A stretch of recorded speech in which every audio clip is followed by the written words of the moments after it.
fakta baru, cerita baru mengenai geng Circle 19.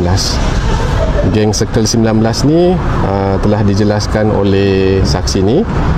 Geng Circle 19 ni adalah kawan-kawan rapat kepada saksi ni daripada dulu lagi. Kawan-kawan rapat lah. Ada 19 orang sebenarnya.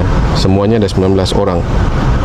Dan saksi ini sebahagian daripada geng Circle 19 ni lah. Dan saksi ini juga pada subuh 16 hari bulan Julai 2025 dapat melihat Zara di bawah baring di rumah sebelah warden tu. Dan dia tidak sempat nampak Zara dinaikkan ke ambulans lah.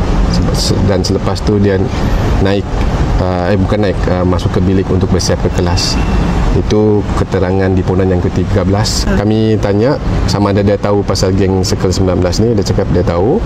Bila kami tanya siapa-siapa dalam geng Circle 19 ni, dia mention lah satu-satu nama tu. Jumlah dia 19 orang.